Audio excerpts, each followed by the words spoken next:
Hey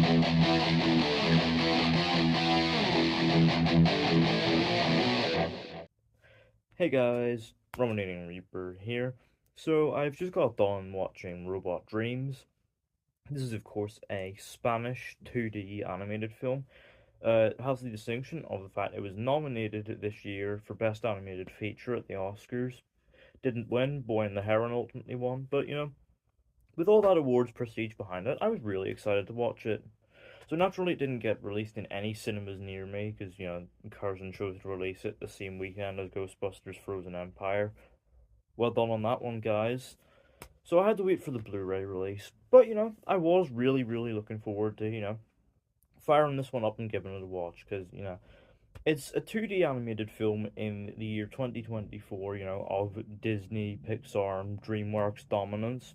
So yeah, that obviously had me really excited to watch it. But is the film as much of a charmingly animated delight as I'd been hearing? Let's find out.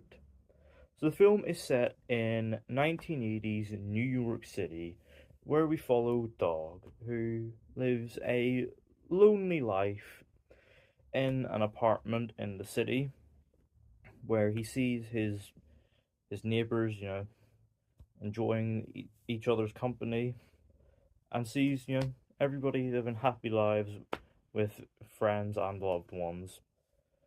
One day, with the weight of his lonely existence soon mounting on him, he orders a robot companion to his apartment, and soon the two become best of friends, doing everything together.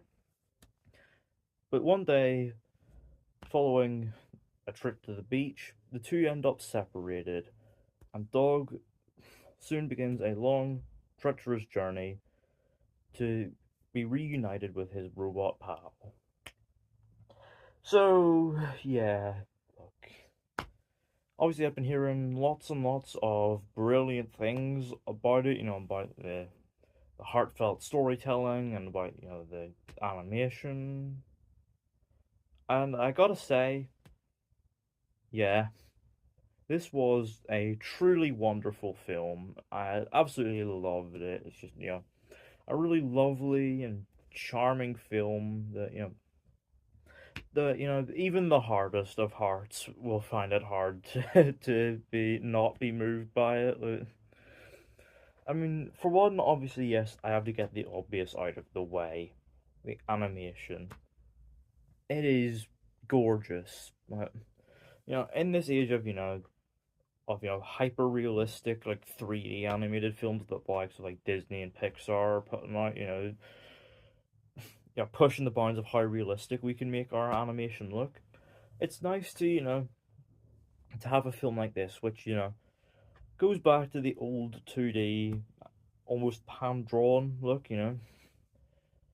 with with different shades and stuff. It's wonderful, It has this like kind of handmade feel to it with the 2D animation, but everything about it just looks absolutely gorgeous. The like everything is just so colorful and stylized.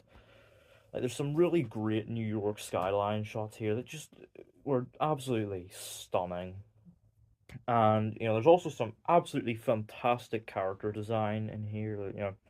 It's obviously very cartoony and stylized, with emphasis on like very simple shapes, but yet each of the characters is instantly recognizable as the animal it's meant to look like. And there's tons of unique of animal species in there, tons of unique ones in there. It's you can tell the animators were clearly having a ton of fun bringing this world to life, emphasized by some really cleverly placed sight gags. Like you've got like headlines with like the president who's like a monkey, and at one point there's like a very fun little visual riff on the Wizard of Oz. It's like little things like that that really make the world feel so like lived in and quite grounded. It sort of adds to the immersion of the film, and also you can just tell the animators were having a ton of fun bringing these little details to life. Hoping that some keen eye will spot them. It's just it's an absolute triumph of animation. It's just gorgeous. And it's obviously matched by some really wonderful storytelling. Like, this is, of course, told without dialogue, much like, say, Shaun the Sheep. So obviously the visuals have to do, the heavy lifting. And yeah, this thing is you know, a feat to be remarked upon in terms of visual storytelling. Yeah, with its visuals and even some minimal noises, it does a great job of building up this wonderful little narrative about loneliness and that joyous feeling of finding that perfect lifelong friend, but ultimately that crushingly harrowing feeling upon separation, and that feeling that you might never see them again. It uses these visuals to, wonderfully communicate, character progression and narrative progression, and also wonderfully gets its little messages across. And yeah, there are some really, really emotional moments in here that actually hit me quite hard. I was not expecting to be as moved by it as I was, but yeah, here I am. It's also very, very funny as well. Again, aforementioned visual gags. There's also some really funny moments in the dynamic between dog and robot. It's just, it's wonderfully charming throughout. There's some really good laughs in here, some, really sincere, heartfelt, emotional moments that hit hard. It's just a really charmingly bittersweet film you know, that really warms the heart without necessarily feeling like it's trying too hard to tug on the heartstrings. And yeah, it's interestingly, it also has a very distinctive narrative structure where yes, it feels like it has a three-act structure with an overarching plot, but it also just feels like a really easygoing kind of hangout film where we're just watching characters do mundane day-to-day things. I mean, it just makes the whole narrative feel really down to earth and quite immersive, in its relatability. It's absolutely wonderful stuff.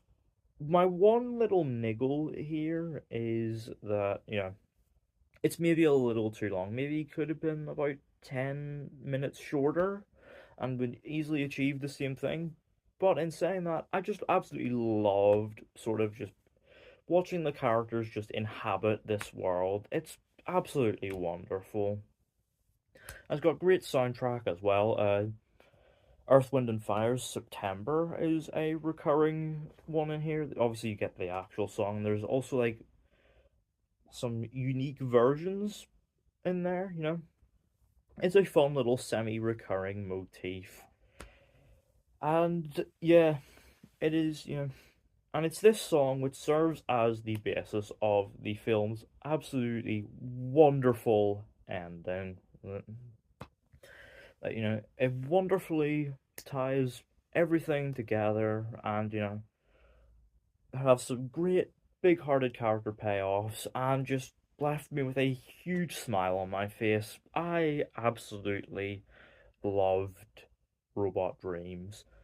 If you haven't seen it, highly recommend checking out. It's available on Blu-ray through Curzon, or if you're in America, it's in cinemas right now.